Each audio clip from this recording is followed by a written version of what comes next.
안녕하세요. 이 영상을 시청하시는 분들은 끝까지 시청해 주시면 감사하겠습니다. 오늘날 한국 사회에서 많은 사람들이 공산주의와 사회주의적 사상을 받아들이고 있습니다. 그런데 더 심각한 것은 이 중에는 기독교인들도 포함되어 있다는 것입니다. 정말 매우 심각한 문제입니다. 공산주의는 하나님을 부정하고 인간 중심의 사상을 추구하기 때문에 기독교 신앙과는 결코 양립할 수 없는 이념입니다. 그래서 이 시간에는 이것을 이해하기 위해서 공산주의와 그 이념을 따르는 공산당이 어떤 것인지를 살펴보는 시간을 갖도록 하겠습니다. 공산당은 공산주의 이념을 따르는 정치 조직으로서 마르크스, 레닌주의에 기반을 두고 있습니다. 이들은 계급투쟁을 통해 자본주의를 타파하고 무산계급의 독재를 통해서 궁극적으로 무계급 사회, 즉 공산주의 사회를 실현하는 것을 목표로 합니다. 이러한 이념은 인간의 힘으로 모든 문제를 해결할 수 있다는 유물론적 관점을 바탕으로 하며 하나님을 부정하는 것이 그 핵심입니다. 그렇기 때문에 공산주의와 기독교 신앙은 근본적으로 충돌할 수밖에 없습니다. 기독교는 하나님께서 세상을 창조하시고 인간의 모든 삶을 주관하신다고 믿습니다. 반면에 공산주의는 인간의 혁명과 투쟁을 통해 세상을 변화시킬 수 있다고 믿으며 이를 위해 수단과 방법을 가리지 않는 경향이 있습니다. 이러한 차이점 때문에 공산주의와 기독교는 양립할 수 없습니다. 공산당은 하나님을 부정하고 인간의 힘을 강조하는 이념을 따르고 있기 때문에 기독교인으로서 이것을 지지하는 것은 신앙의 본질을 위협하는 행위입니다. 우리는 하나님께서 세우신 질서를 따라야 하며 인간의 힘으로 모든 것을 바꾸려는 시도에 대해서 분별력을 가져야 합니다. 현재 한국에는 하나님을 믿는다고 하면서도 좌파 성향을 지지하는 사람들이 많습니다. 그러나 공산주의가 하나님을 대적하는 체제라는 것을 고려할 때 이것은 매우 심각한 문제입니다. 신앙을 가진 사람들이 좌파 세력을 지지하는 것은 단순한 정치적 선택의 문제가 아니라 하나님께서 세우신 질서를 거스르는 행위입니다. 왜 좌파 성향을 공산주의라고 말하는 거냐면요.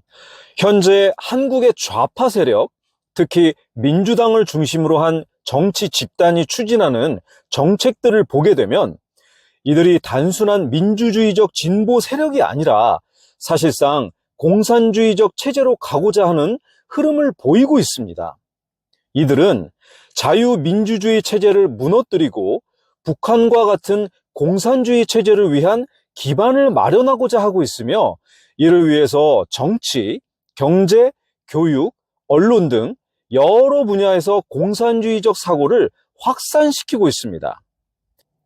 이 사람들은 공산주의 국가에서 보이는 것처럼, 그러니까 북한의 체제처럼 권력을 어느 한 곳으로 집중시키고 검찰, 경찰, 언론, 법원을 장악하려 합니다. 아니, 벌써 거의 장악했습니다. 그리고 공산주의 국가처럼 시장 경제를 약화시키고 국가 주도로 기업과 경제를 통제하려는 시도를 하고 있습니다. 거기다가 북한을 비판하는 대신 북한을 옹호하고 지원하는 정책을 추진하며 북한 체제에 순응하는 방향으로 나아가고 있습니다. 그동안 친북 정책을 밀어붙였던 대통령들이 누구였는지, 친북 정책을 옹호했던 정치인들과 단체들과 사람들이 누구였는지 잘 생각해 보시기 바랍니다. 착각하면 안 됩니다. 북한은 우리의 친구가 아닙니다. 분명한 적입니다. 한민족이라는 거짓말에 현혹되면 안 됩니다.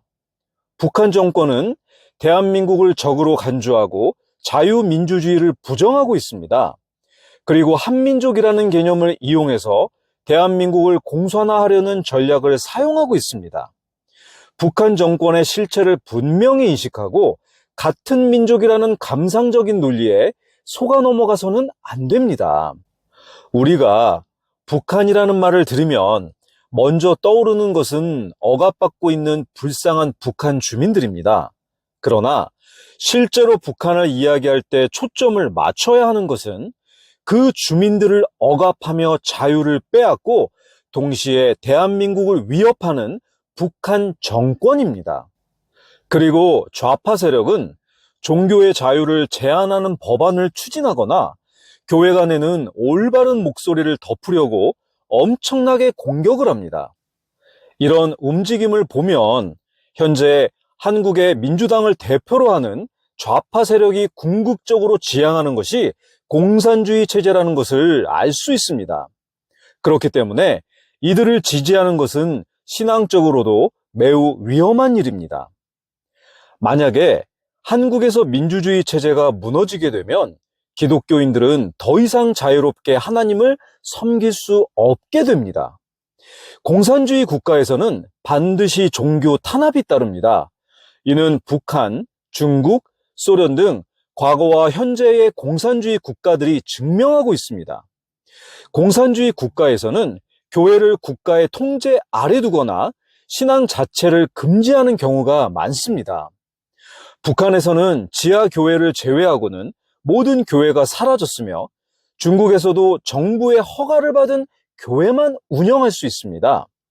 이런 환경이 한국에도 조성된다면 우리는 자유롭게 하나님을 예배할 수 없게 될 것입니다.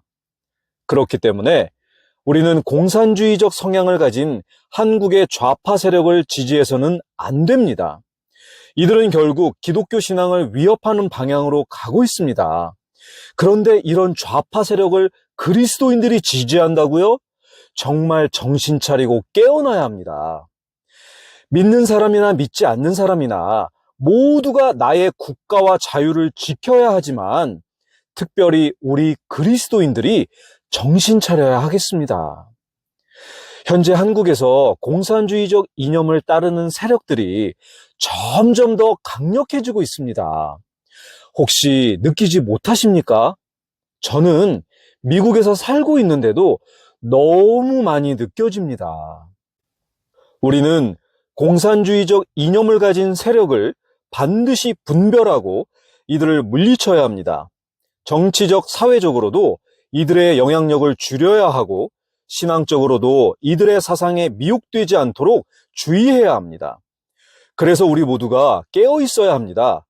그러기 위해서는 첫째, 공산주의의 본질을 정확히 이해하고 이에 대한 분별력을 가져야 합니다. 두 번째로는 좌파 세력이 추진하는 반기독교적, 반국가적 정책들에 대해 경각심을 가져야 합니다. 세 번째로 교회가 공산주의적 사고에 물들지 않도록 신앙의 본질을 지켜야 합니다. 네 번째로는 정치적으로 공산주의 세력을 지지하지 않고 신앙의 자유와 민주주의를 지키기 위해서 올바른 선택을 해야 합니다. 그 다음으로는 우리부터 하나님의 말씀을 올바르게 분별해서 살고 올바른 이념을 가져서 다음 세대에게 올바른 믿음과 올바른 이념을 가르쳐야 합니다. 우리는 하나님께서 주신 자유를 지켜야 하며 공산주의적 사고를 가진 세력들이 이 자유를 빼앗아가지 못하도록 해야 합니다. 공산주의는 단순한 정치적 이념이 아니라 하나님을 대적하는 사상입니다. 그렇기 때문에 우리는 분별력을 가지고 깨어 있어야 하며 신앙을 지키기 위해 올바른 선택을 해야 합니다. 결론을 말씀드리고 마치겠습니다.